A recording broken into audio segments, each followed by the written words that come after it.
Hello, it is Friday, March 28th, and it has been a week since I have been on YouTube. I apologize for that. I know at the beginning of the year, this was something that I was supposed to be doing every single day, but I'm just going to be honest with you. I just became really overwhelmed there for a while. And making videos and everything just kind of got to be too much, so I took some time off. I not only took time off from YouTube, but I took time off from my diet. Now, I haven't been going crazy, but I have put on some weight.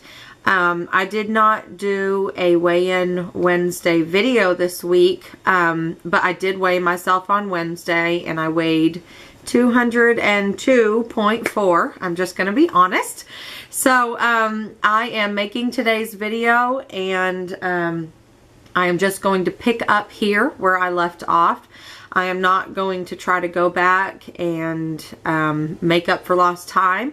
I am just going to start again from here, and so I appreciate that. If you guys would be patient with me about that. But I just want to keep it real with you guys. I don't want to make you think that I've been doing this, you know, religiously this whole time and live a lie. I just want to be honest, let you know that there are going to be times that you're going to mess up, that you're going to take some backward steps, but I am not going to give up. So, with that said, I wanted you to know that I am going to finish the questions from the Oprah magazine. I'm going to actually read them all today. I'm just going to kind of finish it, but I'm going to break it up into different videos so that it's not really long. Well, this weekend we're going to head out. We're going to be going out of state for spring break. So I will not be making any videos over the next... it will probably be, sorry about that. It will probably not be until,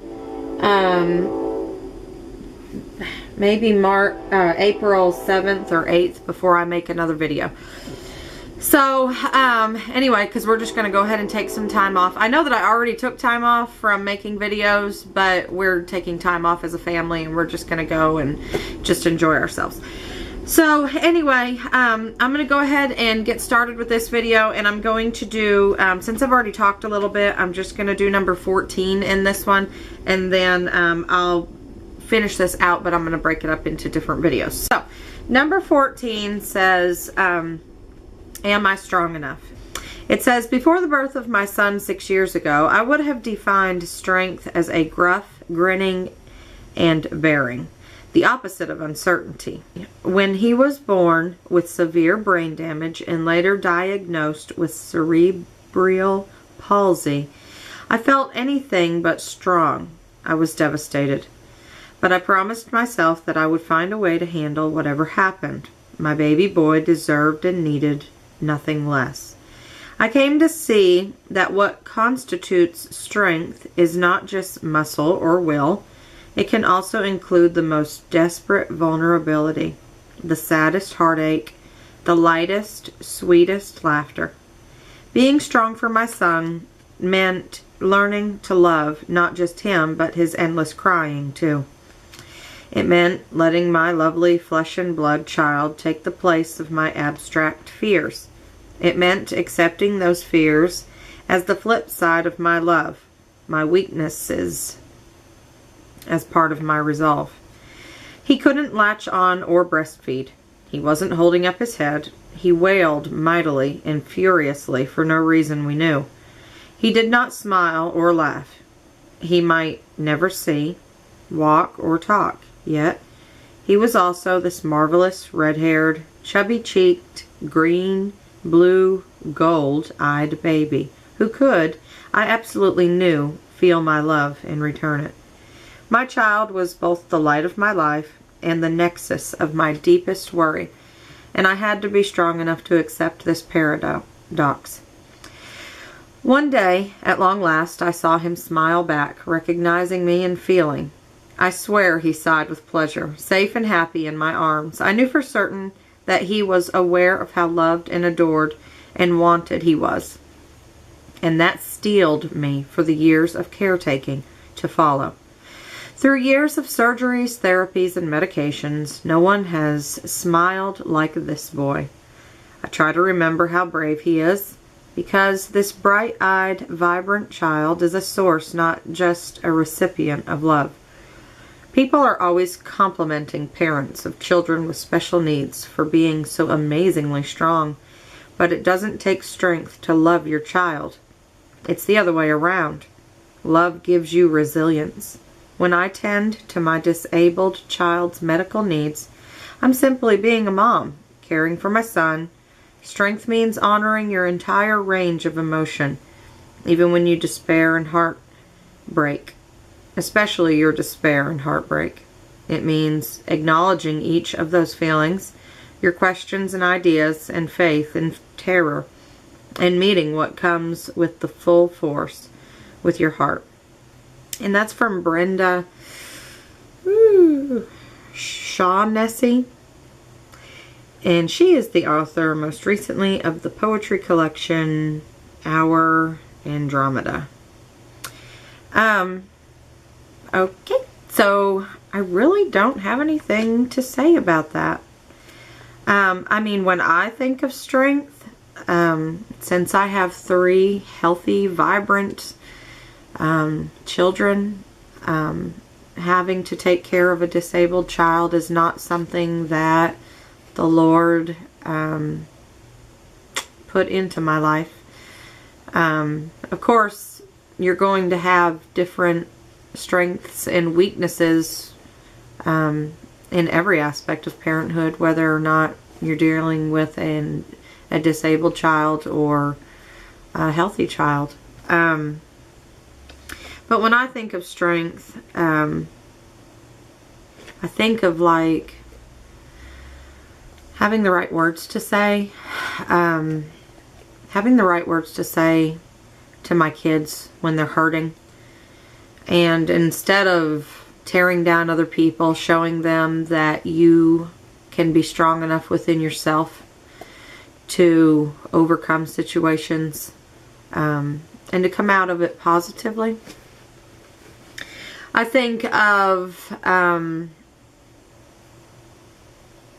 sometimes just holding your tongue is a strength to me whenever you really want to say things. Strength is being a fearless mother. If someone attacks your child, not being afraid to stand up and say something. And honestly, that's an area that I lack at. I get better as I get older, but I've lived in so much fear throughout my life of always being afraid of just everything, that you're afraid to say anything.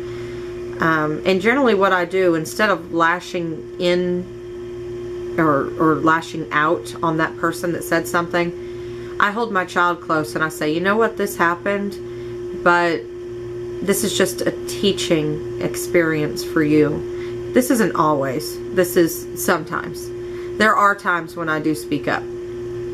But instead of just teaching them to retaliate and get back in somebody's face about something, instead teach them to take that wound that someone inflicted and then become stronger by it, by realizing your self-worth and realizing that what they say is insignificant in the light of knowing who you are, because you're stronger than any words that they're throwing at you.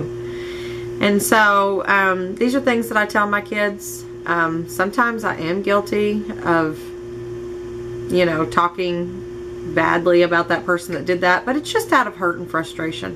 You know, you hurt my child, so, and then I'm like, you know what, girls, we're not even going to listen to this voice of unreason. We're just going to rise above this. We're going to be the better person. And that takes a lot of strength. There's other ways that you show strength, but I don't know, maybe because I'm still in the motherhood stage of my life. To me, strength just revolves around taking care of these children that God has entrusted me to raise. Teaching them right from wrong, doing what you know you need to do every day because they're watching you and they're learning from you. And so keeping that in mind, you're not just yourself. You're not just an island. No man is an island. You're not just living this life on your own and your decisions aren't affecting anyone. It's not like that. Everything that you do, your children are watching you. So you have to be strong and you have to make positive, right choices. That way you are influencing them positively, and so that they can grow up and be good adults, and so that they can sift through, you know, their experiences with you as a mother and decide what kind of mother or father that they want to be one day. So anyway, strength for me does lie within motherhood. So I connect with what she's saying there. Anyway, okay, so what I'm going to do is I'm going to read the next one, but I'm going to split it into another video. So I am going to do that now. So I'm not going to be like saying goodbye after each one of these. It's just going to be a different video. And I'll upload them as I have a chance. No guarantee I'll be able to upload all of these before we leave. So anyway, that's it. Let's get on to the next question.